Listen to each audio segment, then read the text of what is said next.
오늘 1부에서부터 우리 교회학교 아이들이 우리 어린들과 함께 잡지 않는 이렇게 긴 설교를 듣고 예배를 드리는데 한 명도 칭얼거리는 사람 없이 아이들이 안 보였어요. 전부 어른같이 앉아 있어가지고. 그래서 이게 교회학교가 너무 애들을 잡아놨구나. 너무 훌륭하게 잘 양육을 해가지고 다연부 예배도 한 3시간씩 드리는데 애들이 기도를 하고 그렇습니다. 다 가르치기 나름인 것 같아요. 제가 좀 무식한 소리 하면서 시작하겠습니다. 여러분 정상 혈압이 얼마라고 생각합니까? 120에서 80이라고 하죠. 이걸 정상 현재 혈압이라고 그래요. 누가 정했습니까? 그거를? 여러분 왜 그걸 믿고 계세요? 세계보건기구 WHO에서 1999년까지는요, 정상 혈압을 160에서 95라고 정의를 내렸어요. 그때까지만 해도. 미국은 1988년까지는 140에서 90이 정상이다. 그렇게 발표했습니다. 그러다가 2017년이 됐을 때 미국은 130에서 80으로 강화를 시켰어요. 우리나라 대한고혈압협회에서는 140에서 90을 정상으로 인정합니다. 묻겠습니다. 어떤 혈압이 정상인 거예요? 네? 옛날에 말이죠. 수십 년 전에는 180도 정상이라고 한 적이 있었어요. 그 뒤에 무슨 일이 있는지는 모르지만은 제약회사가 만약에 로비를 해가지고 혈압을 10을 늦출 수 있다면은 하루아침에 고혈압 환자가 이 지구상에 수억 명이 나오는 겁니다. 1950년 중반부터 1960년대 초반까지 하나님께서 임신했다는 표식을 주기 위하여 입덧이라고 하는 걸 하나님이 주시는데 입덧을 질병으로 정의한 적이 있었어요. 몇 년 동안. 그래가지고 약을 만들었습니다. 입덧을 예방할 수 있고 입덧을 덜하게 할 수 있는 약을 만들었는데 그 치료제가 일명하여 탈리도마이드라는 약이었어요. 이 탈리도마이드 약을 수년간 전 세계에 배포했어요. 입덧을 심하지 않게 한다고. 그 결과 어떤 일이 벌어졌느냐? 약 2만 명의 기형아가 나왔습니다. 그리고 8만 명 정도의 아이들이 뱃속에서 죽었어요. 그 약 먹어가지고. 여러분 그 책임 누가 져야 돼요? 입덧을 질병이라고 정의한 권세를 누가 줬냐 이 말이에요. 이런 일이 굉장히 많습니다. 이 세상에는. 태국은 2022년 어느 날 대마초가 합법화 됐어요. 대마초가 합법화 됐다 이 말이에요. 그러니까 어제까지는 숨어서 피워야 해, 대마초를. 근데 오늘부터는 길거리에서 피워도 괜찮아. 이게 법의 능력이거든요. 동성끼리 결혼을 해서 살면 어제까지는 각종 의료보험 혜택과 연금 혜택을 못 받았어요. 근데 어느 날 동성끼리 남자와 남자, 여자와 여자 그 밖에 다양한 가족, 포괄적 차별금지법 법안 안에는 다양한 가족, 여러 형태의 가족이라고 딱 돼 있어요. 여러 형태의 가족이 과연 뭘 말하냐면 가족이면 남자, 여자지 아니면 어머니와 아들 이런 관계, 부자 자식, 부부간의 관계 이런 걸 가정이라고 그러지 무슨 관계가 무슨 도대체 무슨 형태의 가족이 필요하다는 거지. 이 법이 통과됨으로 인하여 개와 살아도 부부가 되고 어머니와 살아도 부부가 되고 이런 말도 안 되는 일들이 배웠다고 하는 이 엘리트층에서 선진국이라고 하는 나라에서 백주대낮에 벌어지고 있는 현실이라는 것입니다. 자, 어떤 법을 세우고 기준을 세울 때는 두 가지를 염두에 둬야 돼요. 첫째, 그 기준은 맞느냐 하는 거예요. 두 번째로 그 기준을 누가 세웠냐가 중요한 거죠. 성공한 쿠데타는 처벌할 수 없다라는 말 같기도 하고 안 되는 소리. 이성계가 위화도 해군을 통해 가지고 혁명에 성공했기 때문에 태조 이성계가 된 겁니다. 그가 만약에 실패했다면 역사의 한 줄로 그냥 반역자로 처형당했다라고 끝났을 거예요. 이 세상에는 기준이 없어요. 이처럼 우리가 지금 뉴스에서 맨날 듣는 어떤 이야기들, 그 사실을 제대로 파악할 방법이 없습니다. 그냥 전해주는 이야기를 우리가 그냥 듣는 것뿐이에요. 그냥 그러는 사이에 전 인류가 어딘가를 향하여 영문도 모른 채 옳고 그름도 알아보지 못한 채 달려가고 있다는 것이죠. 이 끝자락은 무엇일까요? 이 거대한 이런 흉계를 꾸미는 세력은 과연 무엇일까요?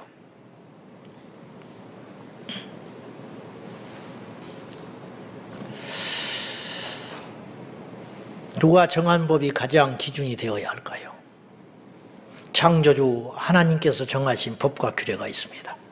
그것이 가장 정확한 것이고, 그것은 시대에 거슬릴 필요도 없는 것이고, 세상이 아무리 발전해도 변할 수 없는 것, 그걸 우리는 진리라고 그러는 거예요.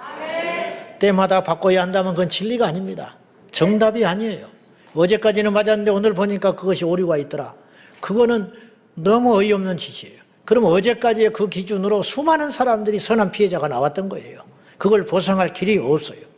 그러나 하나님의 말씀은 그렇지 않더라는 거예요.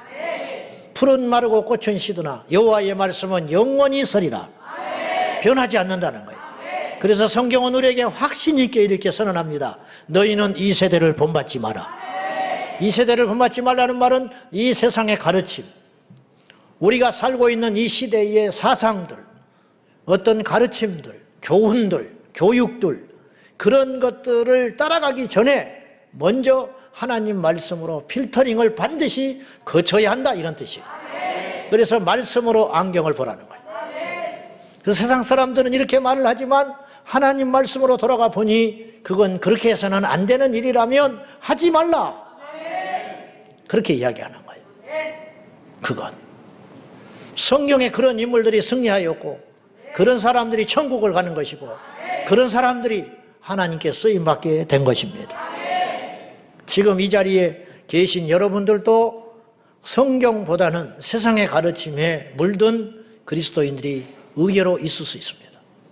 여러분 중에는 창조를 안 믿는 사람이 있습니다. 여러분 중에는 진화론을 믿는 자도 있을 수 있습니다.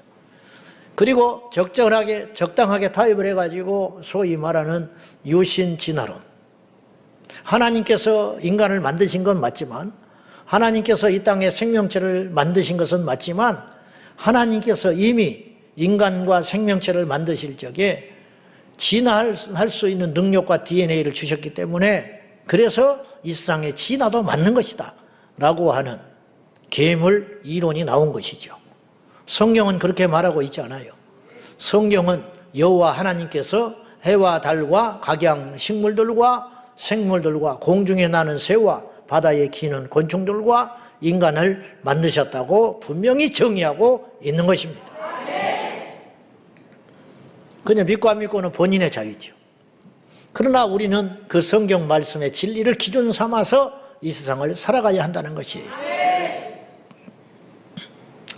동성애가 죄인가? 옛날에 동성애는 질병으로 규정했던 적이 있었어요. 근데 시대가 바뀌었다고 동성애가 질병이 않게 됐어요. 그러면 어떤 것이 맞느냐를 우리가 판별해야죠. 과연 동성애를 우리는 어떤 관점으로 이걸 봐야 하느냐? 그러면 어디에 답이 있냐? 성경에 답이 있다, 이 말이에요. 결혼관이 변하고 있습니다. 작년에 청소년 정책연구원에서 7,000명이 넘는 우리나라 10대 아이들한테 설문조사했습니다. 결혼 풍속도가 완전히 바뀌었어요. 완전히. 2014년에는 자, 결혼을 해야 되냐 물었어요. 그랬더니 남자아이들은 19%, 여자아이들은 39%만 결혼한다 그랬어요. 남자는 39%가 결혼한다고 그랬고, 여자들은 19%만 결혼한다고 그랬어요. 여자들이 더 세. 안 한다 이 말이에요. 그래서 합계 29% 나왔어요, 평균. 요즘 10대 아이들은 10명 중에 3명만 결혼한다고 생각하고 있어요. 그 2014년에는 몇 프로 나왔냐? 65% 나왔어요. 결혼하겠다고 하는 아이들이. 그 사이에 결혼 풍속도라는 말이 있잖아요. 결혼 풍속도가 바뀐 거예요. 결혼하지 않고도 아이를 낳을 수 있다라고 요즘 아이들이 작년에 기준으로 81%가 그렇게 생각하고 있습니다. 결혼 안 해도 된다. 결혼 안 해도 아이를 낳을 수 있다. 즉 혼전순결, 구태의연한 옛날 사람들이 하는 소리다. 누가 요새 꼭 결혼을 해야 잠자리를 갖냐. 이게 뭐냐. 그럼 옛날에는 어땠냐. 지금은 어떠냐. 자꾸 변하고 있잖아요, 생각들이. 그럼 어떤 것이 답이냐를 우리가 찾아야 할 거 아니에요. 내 자식이 그런 것에 질문을 해올 때 내가 답을 해줘야 되는 거예요. 학교에서 이렇게 말을 하고 가르치는데 아빠는 어떻게 생각해? 내 생각에는 그거 내 생각도 틀린 거야. 그 성경으로 돌아가서 답을 찾아야 돼. 성경은 뭐라고 그러냐? 혼인을 중하게 생각하고 네 침상을 더럽히지 말라. 이걸로 딱 답을 줘야지. 너 학교에서 뭘 배우는지는 모르겠지만 네 친구들 사이하고 무슨 대화를 하는지는 모르겠지만은 네 인생, 너를 창조하시고 너를 이 땅에 보내주신 진짜 주인 되신 하나님이 말씀하기를 혼인들 귀하게 생각하라 했어. 그러니까 결혼이라는 건 신중하게 생각하는 거야. 그리고 한 남자와 한 여자를 만났거든 평생 가는 거야. 이게 성경의 가르침이야. 근데 지금 세상의 드라마나 세상의 예능 프로그램 돌아온 돌싱? 그건 뭐예요? 뭘 지금 자꾸 메시지를, 세상의 메시지는 뭘 주느냐면 한 남자와 한 여자와 평생 결혼하여 산다는 건 구태의연한 일이야. 괜찮아. 마음에 안 들면 네 인생 찾아서 끝장내도 돼. 아이를 낳는 것은 지옥으로 들어가는 지름길이야. 가정을 이룬다는 것은 피곤한 일이야. 그런 메시지를 계속 주고 있는 거 아닙니까? 동성애는 문화적인 측면이기 때문에 상관이 없어. 그렇게 지금 가르치고 있는 거 아니에요. 한마디로 말씀을 떠나는 시대가 됐다. 그러면 그 결과 어떤 일이 벌어지느냐? 말씀을 떠났기 때문에 이 세상이 점점점 나빠지고 있는 거라는 거죠. 자살률이 치솟고, 그 다음에 빈부격차가 심해지고, 우울증이 심해지고, 그리고 한치 앞을 알지 못하는 세상 가운데 지금 세상이 점점점 풍요로운 것 같지만 살기 힘들다고 전부 인정하고 있잖아요. 근데 원인을 알아요, 몰라요? 모르지요. 왜냐? 말씀을 떠났기 때문이에요. 결국 우리만 교만한 것이 아니라 말씀을 아는 자만 이 세상을 보는 눈이 제대로 열린 사람이라 이런 뜻이에요. 자, 아모스서 7장 7절과 8절 보십시다. 시작. 또 내게 보이신 것이 이러하니라. 다림줄을 가지고 쌓은 담 곁에 주께서 손에 다림줄을 잡고 서셨더니 여호와께서 내게 이르시되 아모스야 네가 무엇을 보느냐. 내가 대답하되 다림줄이니이다. 주께서 이르시되 내가 다림줄을 내 백성 이스라엘 가운데 두고 다시는 용서하지 아니하리. 주님이 뭘 들고 서 있어요. 이게 다림줄이라는 거예요. 다림줄이 뭐냐? 다리미가 아니에요. 다림줄. 옛날에 집 지을 때 원통형 쇠붙이 그리고 실에 매달아가지고 쭉 중력에 의해서 반듯하니 세워진단 말이에요. 담벼락 쌓을 때, 벽돌 쌓을 때 그걸 못을 박아놓고 세워놓고 목수들이 그거에 따라서 벽돌을 쌓아 올라가는 거예요. 내 생각에는 이것이 맞는 것 같아. 아무리 능숙한 목수라도 다림줄이 없으면 집을 반드시 못 지어요.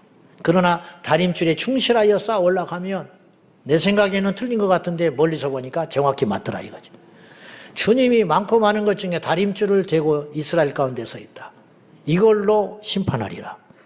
이걸로 갖다 대겠다는 거예요. 즉 말씀으로 너희를 판단하겠다는 거예요. 우리가 하나님을 믿는다 하면서도 말씀을 안 지켜요. 그러면 이게 간단한 일이냐? 이게 굉장히 심각한 문제라는 거예요. 저는 제 옆에서 어느 목사가 동성애는 죄가 아니라고 주장하는 목사하고도 논쟁을 해봤어요. 성경에 동성애가 분명히 죄고 레위기법, 로마서, 고린도전서 그걸 떠나서 간음이 죄잖아요. 음행이 죄잖아요. 동성애가 간음이고 음행입니다. 여러분 100번 양보해서 제가 어제 어떤 사람과 그런 이야기를 했는데 요새 지금 시끄러운 정치인이 하나 있어요. 그래서 지금 사과를 받고 이제 성명서를 내기로 그 사람이 약속을 했는데 자, 100번 양보하자. 그러면 한 동성애가 동성 파트너하고 평생 사는 사람이 몇 명이나 있을 것 같냐? 평생 동거 기한이 2년 6개월이야. 응? 그럼 2년 6개월 지나면 파트너 바꾼다는 소리야. 평생 몇 명의 파트너를 바꾸겠냐? 그러면 생각해보자. 어떤 남자, 여자가 2년 6개월 있다가 파트너를 바꿔가면서 살아간다면 그걸 성경적으로 볼 때 죄냐 아니냐? 응? 아무 소리 못하지. 죄 아니요. 그 간음 아니요, 간음. 응? 근데 어째서 동성애를 천성이라고 하냐고. 천성 아니에요. 그건 중간에 미혹된 거예요. 이게 기준이에요. 성경에 그렇게 분명히 죄라고 명시했기 때문에. 응? 우리는 그 기준에 따라서 이 세상을 살아가야 한다. 말씀 한 구절을 지키기 위해서 숭배한 사람이 있어요. 주기철 목사님. 우상 숭배하지라. 나 외에 다른 신에게 절하지 마라. 그 말씀 한 구절 지키기 위하여 숭배하셨잖아요. 그래서 교회가 존재하는 거예요. 우상 숭배하지 말라는 말씀을 지키기 위하여 다니엘의 세 친구가 불 속에 던져진 거 아닙니까? 우리가 예수를 믿고 말씀을 알고 배운다고 하지만 말씀을 안 지켜요. 간음하는 것이 죄인 줄로 아는 사람이 모르는 사람이 누가 있겠어요? 술 취하지 말라. 술 먹으면 안 돼요. 예수 믿는 사람이. 담배를 피우면 안 돼요. 담배는 성경에 없잖아요. 담배는 성경이 쓰여진 다음에 나온 거예요. 그러면 괜찮은가요? 성경에 차별금지법을 막아라는 소리가 있나요? 없기 때문에 안 막아야 되는 건가요? 성경은 원어를 따져보면 우상숭배, 주술 그거 다 금하고 있잖아요. 그 주술이라는 단어의 히브리어 원어를 들어가 보면 중독성 있는 모든 것을 금한다는 뜻이에요. 술이 중독이잖아요. 담배가 중독이잖아요. 음행이 중독이잖아요. 동성애 쾌락에 빠지면 헤어나오지는 못하잖아요. 도박이 중독이잖아요. 이런 모든 게 자기 사랑에서 나온 거라는 거예요. 그래서 탐심은 곧 우상숭배니라 그랬어요. 근본 목적은 동성애냐 술이냐 담배냐의 문제가 아니라 이걸 쾌락을 하나님보다 더 사랑하는 것이잖아요. 그러니까 죄라는 거예요. 하지 말라는 거예요. 그래서 모든 것을 적당히 하라. 주님보다 귀하게 여기지 말아라. 그게 말씀을 어기고 사는 거예요. 우리가. 수군거리지 마라 성경이 그랬어요. 파당짓지 마라 그랬어요. 형제를 미워하지 말라 그랬어요. 지나가는 남자나 여자를 보고 음욕을 품지 말라고 성경은 이야기하고 있어요. 근데 그런 짓을 하고 살잖아요. 안 드러나서 그렇지. 그러면 그런 생각이 들어올 때 철저히 회개하고 우리가 말씀에 그렇게 써 있으니까 그렇게 지켜가야 할 거 아닙니까? 무슨 배짱이 어디서 나오는지는 모르겠지만 괜찮다고 생각하는 것 같아. 나는 그래도 천국 간다는 거야. 그건 믿음이 아니고 만용이에요. 말씀을 벗어났음에도 불구하고 두려움이 없다. 그리고 말씀을 정확하게 이야기하면 불쾌하게 생각해요. 길을 막고 달려드는 거지. 제가 서두에 이런 이야기를 많이 한 이유가 있어요. 오늘 버가모 교회 이야기. 버가모는 페르가몬이라는 뜻에서 나왔어요. 페르가몬. 그 지역이 페르가몬 지역인데 그곳에 교회가 세워졌어요. 근데 이 버가모라는 지명 자체가 무슨 뜻이냐면 페르, 이중적이다. 가몬, 결혼한다. 이중 결혼 생활. 버가모의 성도들이 이중적 결혼 생활을 하고 있었다. 하나님과 신랑 삼고 세상과 신랑 삼는 사람이 있었다. 일부.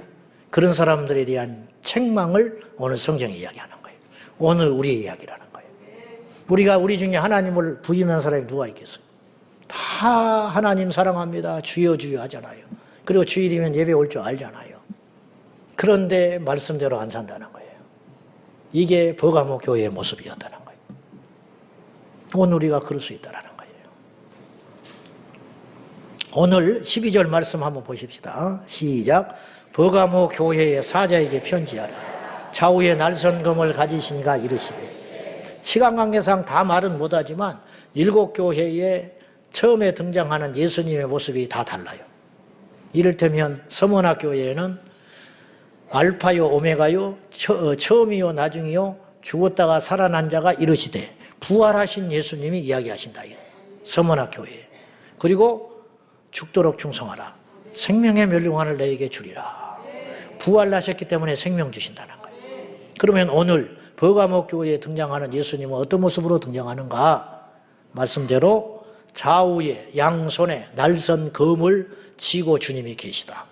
그러면 이 검이 뭐냐는 거예요. 이 검은 말씀이라는 거예요. 말씀. 자, 그 계시록 요한계시록 19장 15절 보십시다. 자, 시작. 그의 입에서 예리한 검이 나오니 그것으로 만국을 치겠고 친히 그들을 철장으로 다스리며 또 친히 하나님 곧 전능하신 이의 맹렬한 진노의 포도주들을 밟겠고. 예수님이 입에서 뭐가 나온다는 거예요. 뭐가 나와요? 사람의 입에서 뭐가 나옵니까? 말이 나오죠. 말. 그렇잖아요? 어떤 사람은 침이 나오지. 어떤 사람은 더러운 가래가 나올 수도 있지. 우리 입에서 들어가는 건 음식이고 나오는 건 말이에요. 예수님의 입에서 나온 게 있었어요. 그걸 우리는 말씀이라고 그래요. 근데 계시록 15장에는 말씀과 칼을 동등시했어요. 예수님의 입에서 예리한 칼이 나온다는 거예요. 그건 뭐냐? 말씀이 나온다는 거예요. 그러므로 말씀이 칼이라는 것은 과한 표현이 아니라는 거예요. 주님께서 양손에 칼을 들고 계시다는 것은 바로 말씀을 들고 우리를 성경에 만국을 다스리고 철장 권세로 포도주들을 깨뜨린다고 하셨잖아요. 아까 아모스서 7장 7절과 8절도 다림줄로 이스라엘 백성들을 심판하신다고 했잖아요. 마태복음 25장에 양과 염소 오른편 좌편 천국 지옥 그걸 갈라놓으실 텐데 갈라놓는 기준이 있어야 할 거 아니에요. 뭐 때문에 한쪽에는 우편 한쪽에는 좌편 인물 보고 그런 건 아닐 거 아니에요. 그러면 여기 상당수 왼쪽으로 가야 됩니다. 쌍꺼풀 있는 사람, 눈썹 진한 사람, 그리고 머리가 좀 빠진 사람, 나는 오른편이야. 키가 너무 커도 안 돼. 1m 80 되면 안 돼. 그러면 나는 오른편에 설 수 있어요. 그러나 그런 기준은 우습잖아요. 우리가 지금 웃고 있지만 세상에는 지금 이런 기준이에요. 사실은 하나님 편에서 볼 때는. 그 공의로우시고 전지전능하신 하나님조차도 우리를 심판하실 때 무엇에 따라 심판하신다고 그랬어요? 요한계시록 21장에 보면 생명책을 놓고 심판하신다. 행위책을 놓고 심판하신다. 주님은 책을 놓고 심판하신다. 말씀에 따라 심판하신다는 거예요. 그날에 많은 거짓 선지자들이 주의 이름으로 능력 행했습니다. 주의 이름으로 귀신 쫓아냈습니다. 그럴 때 주님이 뭐라고 하시냐면 불법을 행하는 자들이라고 그랬어요. 불법, 즉 말씀대로 행하지 않았다. 그러면 무엇이 기준이냐? 아버지의 뜻대로 행하는 자라야 천국 가느니라. 그럼 아버지의 뜻이 어디에 있냐 이 말이에요. 우리가 아버지의 뜻을 무슨 수로 아느냐 이 말이에요. 말씀을 통해서만 알 수가 있죠. 할렐루야. 그러니까 말씀을 떠나서는 우리가 예수님 못 만나는 거예요. 믿음 생활이라는 것은 그러므로 교회 다니는 걸 말하지 않아요. 그건 수단에 불과한 거예요. 믿음 생활이라는 것은 교회 와서 봉사하는 걸 말하는 게 아니에요. 믿음 생활의 근본적인 본질이 있는데 믿음 생활이란 말씀을 지키고 사는 거예요. 그럼 말씀을 지키려면 뭐가 필요해요? 알아야지요. 말씀을 알기 위해서는 어떻게 해야 돼요? 듣든지 읽든지. 그렇잖아요. 말씀을 알아야 지킬 거 아니에요. 근데 말씀을 알아도 안 지키는 사람이 있어. 그런 사람은 하나님께서 봐주는 게 아니고 말씀을 알아봤자 안 지키는 사람은 모르는 사람과 똑같이 본다 이 말이에요. 그런 사람을 일컬어서 불법을 행하는 자라고 이야기한다는 거예요. 바리새인들이 천국 못 갔어요. 그러면 그들이 말씀을 몰랐냐 이 말이에요. 말씀을 알았어요. 알았는데 안 지킨 겁니다. 알았는데 안 믿은 것입니다. 다윗의 자손의 혈통을 통하여 메시아가 날 걸 알았습니다. 그렇잖아요. 나사렛이 아니라 베들레헴에서 메시아가 날 걸 이미 예레미야를 통해서 알았어요. 근데 정작 그분이 오셨지만 자기의 관념, 자기의 갖고 있는 선지식으로 예수님을 밀어낸 거예요. 그래서 요한복음 1장에는 뭐라고 그러냐? 빛이 세상에 왔으되 그들은 빛을 영접하지 못했다. 왜? 자기들의 기준을 설정해놓고 아니라는 거예요. 이런 교만이 어디서 왔냐는 거죠. 그리고 이 교만의 본질이 무엇이냐면 말씀을 떠났기 때문이라는 거예요. 말씀대로 지키면 겸손해지게 되는 것이고 말씀대로 살면 천국 가게 되는 것이에요. 여러분, 천국을 가기 위하여 말씀을 지키면은 자칫하면 율법적으로 신앙이 갈 수 있어요. 이렇게 하면 지옥 갈까 싶어, 저렇게 하면 지옥 갈까 싶어, 그래서 내가 말씀을 지켜야 돼. 이거는 율법적 신앙이잖아요. 그런데 말씀을 지키면 천국 가는 거예요. 천국을 가기 위해서 말씀을 지키는 게 아니라 성도로서 마땅히 내가 하는 말씀을 지켜가다 보면 그 마지막 종착역이 천국인 줄로 믿습니다. 이것이 복음이라는 거예요. 그래서 진리 안에는 자유가 있는 거예요. 진리 안에는. 신천지에 빠져드는 사람의 80% 이상이 기성교회에서 옮겨간 사람들이에요. 이게 너무 부끄럽고 낯뜨거운 일입니다. 기존 교회에서 옮겨간 사람들, 신천지에 간 사람들이. 근데 신천지는 우리보다 말씀을 더 철저히 가르쳐요. 우리가 정말 반성해야 돼. 그래서 오늘 아침에 우리 교육자들하고 제가 미팅을 하면서 우리가 좀 생각을 해봐야겠다. 우리가 지금 크게 잘못된 것 같다. 우리 교회는 살찌고 있다. 살찌고 있어. 1000명에서 2000명이 되고 2000명이 3000명이 됐건만 무엇이 변했냐. 여러분, 살찌는 사람 우린 건강하다고 말하지 않아요. 혈압이 정상이고 당뇨가 없고 성인병이 없고 몸 안에 독소가 없는 사람, 그런 사람 우리가 건강하다고 그러지 몸무게 많이 나가는 사람을 건강하다고 말하지 않아. 큰 교회를 주님이 기뻐하겠는가? 각 개개인, 우리 각자가 성도요, 각자가 교회요, 각자가 주님의 지체들인데 우리 각자 한 사람 한 사람이 우리 교회에 와서 말씀을 지키기 위하여 처절하게 몸부림을 침으로 베레아 교회 성도들처럼 신사적으로 변해가는 것, 그것이 우리 교회의 목표여야 되는데 정작 그런가? 안수 집사가 되고 성경을 돼서도 성경을 한 번도 안 읽은 사람이 여기 있을 거예요. 기적이죠. 그러고도 예수를 믿는다는 게 기적이지. 권사님이 됐지만은 성경을 한 번도 안 읽은 사람이 있을 거예요. 중지자가 됐지만은 교회 양육을 한 번도 받아보지 못하고 이 자리에 와 계신 분이 계실 거예요. 셀 모임을 한 번도 안 가본 사람이 여기 계실 거예요. 나는 율법을 말하는 게 아니에요. 좀 앞뒤가 맞게 생각을 해봐라 이 말이에요. 어떤 걸 정해놓고 거기다가 여러분의 자율성을 파괴하면서 밀어붙이자는 게 아니라 한번 생각을 해보자는 거예요. 신천지는 어떤 곳이냐? 신천지가 어떻게 저렇게 거짓 진리를 믿으면서도 저렇게 활발하게 움직이고 돌아다니고 있는가? 얼굴 찌끄린 사람이 하나도, 우리보다 더 밝아 신천지 사람들은. 가짜인데 우리보다 더 헌신적이야. 우리는 주차를 막 하지만 그들은 주차를 안 해요.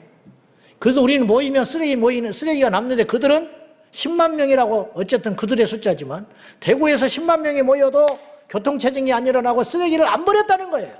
이게 뭐냐? 거짓되지만 그들의 가르침의 열매라는 거예요. 우리는 진짜를 믿는데 왜 이러냐 이 말이에요. 결국은 뭐냐? 우리가 가진 진리가 잘못됐다기보다는 진리를 모른다는 거예요.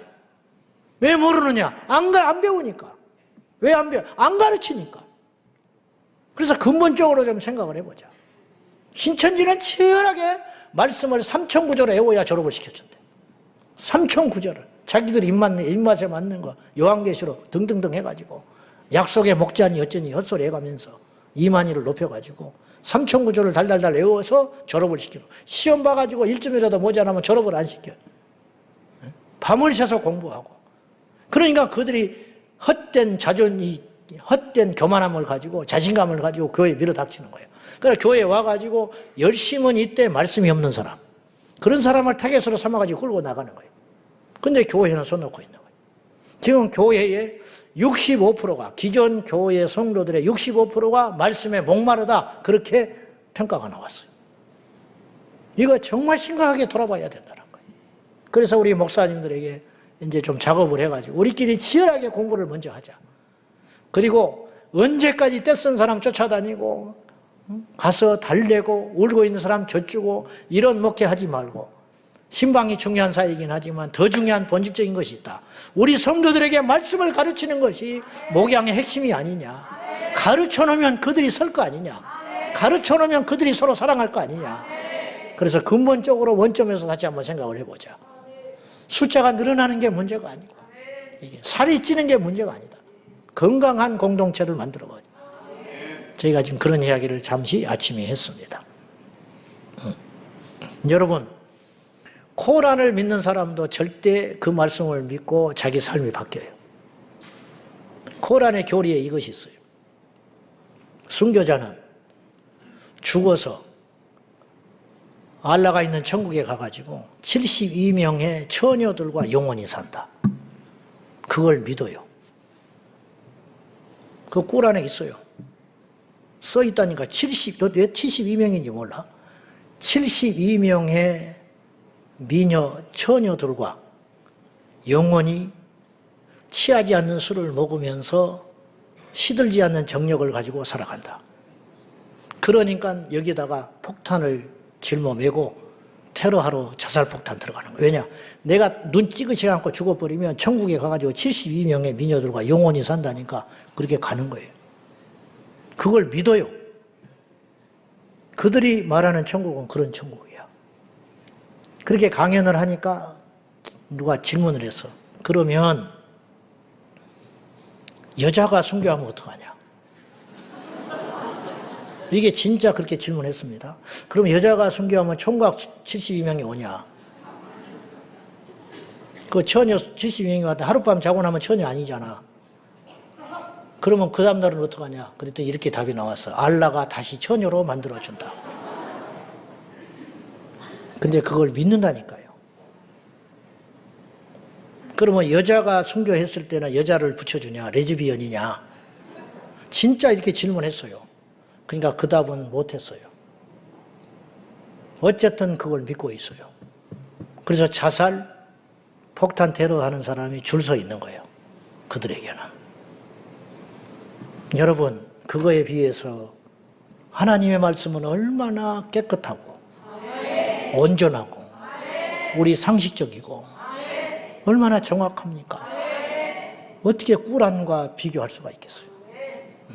말도 안 되는 말들이 너무 많이 써 있어요, 거기에는. 그런데 이 말씀은 이렇게 정갈하고, 여기서 성경에서 말씀하시는 천국을 보시오. 그런 지저분한 소리가 하나라도 있는가? 그러니까 이게 진짜 아니겠소? 근데 우리는 진짜를 가지고 모르니까 안 지키고 안 믿고 살아가니까 우리 삶이 안 변화가 일어나는 거죠. 이 세상은 말씀을 대적하여 완전히 대항하는 시대로 바뀌고 있습니다. 거룩하라 명하셨지만 세상은 더럽고 악해지고 있습니다.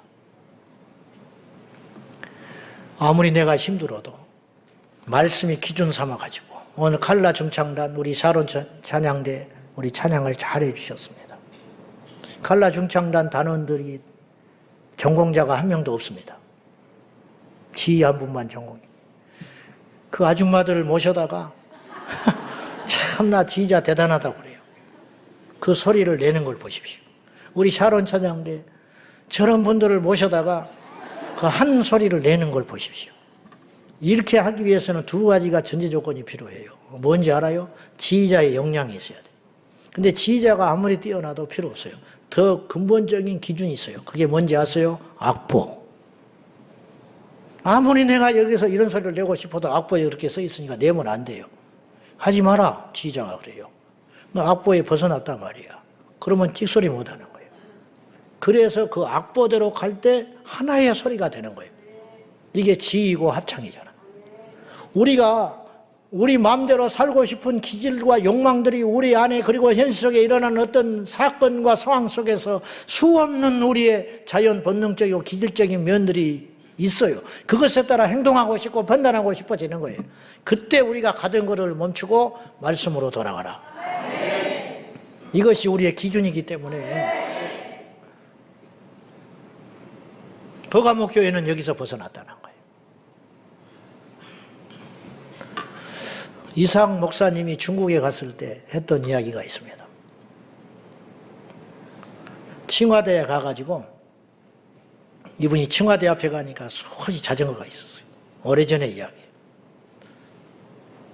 겁없이 전도를 하겠다고 전도지를 만들어가지고 몇 장, 그것도 많이 못 가져가고 벌벌벌 떨면서 전해주지도 못하고 자전거 바구니잖아요. 거기에다가 중국말로 어설프게 만든 전도지를 거기다 놓고 살짝 놓고 있었어. 근데 들켰어. 자전거 주인한테. 아저씨 뭐 하세요? 도망갈까 말까 망설이다가 손을 벌벌 떨면서 전도지를 건네줬어. 그 자매한테. 자전거 주인. 이 한 번의 만남이 운명을 바꿔놨는데 이걸 줬는데 이 자매가 뭐예요? 예수를 믿어라. 근데 이 자매가 반응을 하기 시작했어. 잠시 생각을 하더니 아저씨, 오늘은 내가 시간이 없다. 내일 이 시간에 이 자리에 올 수 있느냐? 그 이야기를 더 해달라 그랬어요. 오겠다. 약속하고 돌아섰는데 그날 밤에 이상 목사님 잠 못 잤어요. 왜 못 잤냐? 갔는데 공안을 데리고 나올 수도 있어요. 그러면 자기가 그동안에 구축해놓은 그 안에 성교적인 어떤 그런 제자들, 그런 것들이 전부 파괴돼 버리고 내가 그 수계에 몰려가지고 나 하나가 문제가 아니라 다 와장창 무너지는 거예요. 밤새껏 하나님 갈까요 말까요 갈까요 말까요 주님이 답이 없어. 근데 갔는데 그가 만약에 순전히 정말 예수를 믿고 싶었는데 내가 안 가면 어떻게 될까?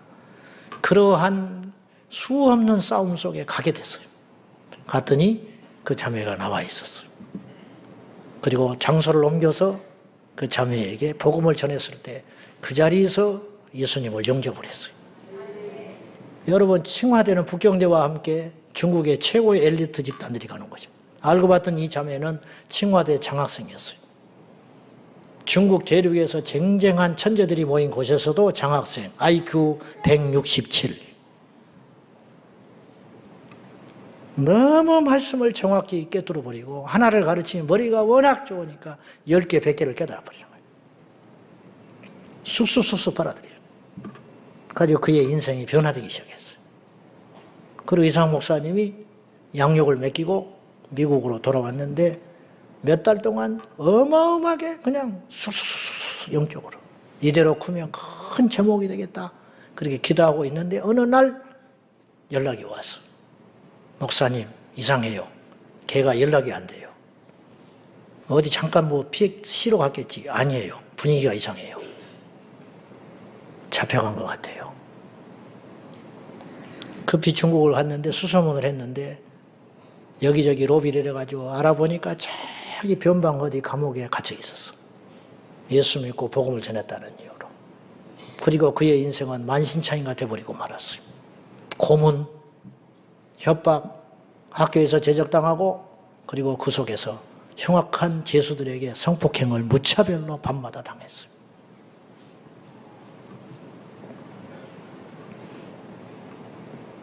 그리고 그 교도소 앞에서 풀려나는 자매를 기다리고 있을 때 자리를 끌면서 다리를 끌고 이 자매가 흐느적거리면서 반불구자가 돼가지고 나타났어요.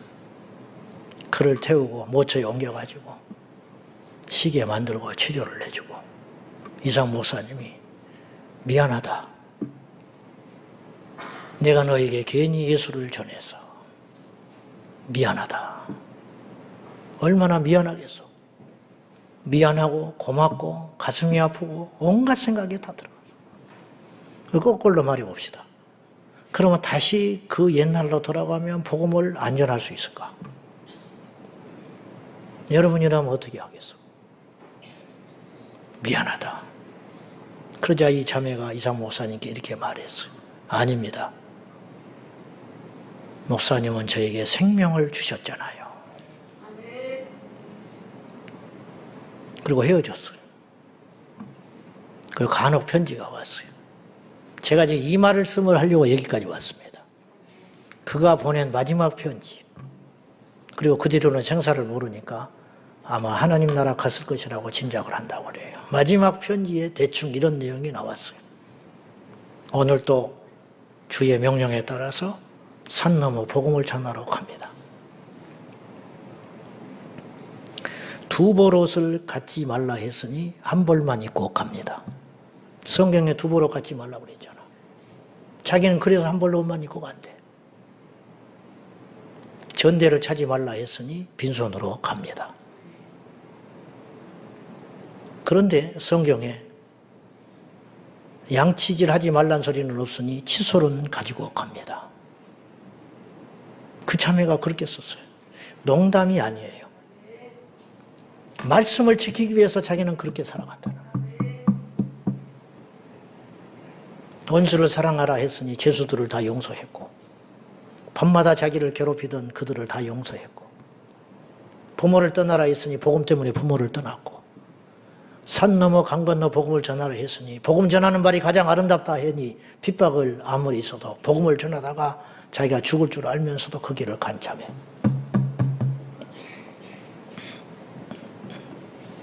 말씀대로 가자. 그 말이에요. 여러분은 말씀을 얼마나 알고 있습니까? 그리고 그 말씀이 여러분을 얼마나 지배하고 계십니까? 알고 행치 않으면 모르는 것입니다. 셀 모임을 왜 하십니까? 셀 모임 하다가 싸웁니다. 말씀 배우러 갔다 싸워요. 봉사하다가 싸웁니다. 행사 준비하다가 싸웁니다. 말씀이 없기 때문입니다. 가장 기본적인 말씀이 없기 때문입니다. 이건 아니죠. 우리 모두 이 시점에 다시 우리 말씀으로 돌아가서 작년에도 말씀과 오직 말씀과 기도로 표만 그럴듯하죠. 표가 문제가 아니고 우리 부지런히 말씀을 공부하고 말씀을 부지런히 읽고 그 말씀의 가르침대로 최대한 행하여 이렇게 말을 하면 율법적이라고 그래요. 그게 아니고 주의 말씀은 계명이기 때문에 그 말씀대로 지켜 살아가는 것이 믿음의 본질인 줄 알고 우리가 매주마다 한 말씀은 들을 수 있어. 하나씩은 가져갈 수 있어요. 그 말씀을 심장판에 새겨서 그 말씀을 모른다면 모르지만 산부인과 안수 집사가 낙태를 해가지고 돈을 많이 벌어서 불법 시술이니까 보험이 안 되니까 돈을 많이 받아요. 한 건에 돈을 상당수 받아요. 하루에 몇 건만 낙태하면 크게 돈을 벌 수 있어요. 그 돈에 11조를 드렸다는 거예요. 모르니까. 근데 나중에 깨닫고 통곡하고 회개하며 하나님께 정리했다는 거예요. 충청도에 있는 어떤 시의원은 앞장서서 교회 권사인데 인권조례 통과시키겠다고 눈에 불 켜고 덤벼들어가지고 통과시켜놨어요. 통과시킨 다음에 자기가 깨닫게 됐어요. 자기가 성경대로 행하지 않았다는 거. 하나님의 나라에 반대한다는 걸 알고 통곡하고 울면서 다음에 공천 안 받아도 되니까 자기가 앞장서서 해놨던 인권조례를 폐지하는 운동을 하고 다닌다는 소리를 들었어요. 모르니까. 말씀을 모르니까 하나님을 대적하는 국회의원 85명 중에 22대 국회의원 중에 말씀대로 행하는 정치인이 한 명만 있다면 이 나라는 이렇게 이 지경되지 않은데 말씀을 모르니까 말씀을 알고도 지키지 않으니까 이 시대가 이렇게 점점 폐역해 가는 것입니다. 우리 제자광성교회 성도들이여 우리 모두 말씀을 철저히 지켜 주님의 제자 되기를 축복합니다. 기도하십시다. 하나님 아버지 우리에게 말씀으로 오신 주님을 찬양하며 말씀을 주신 하나님을 찬양하며 주여 이제라도 늦지 않았으니 말씀을 부지런히 읽고 말씀을 부지런히 알고 말씀을 부지런히 깨닫고 말씀을 부지런히 실천하는 우리 모두가 되게 하여 주옵소서. 주 예수 그리스도의 이름으로 기도하옵나이다. 아멘.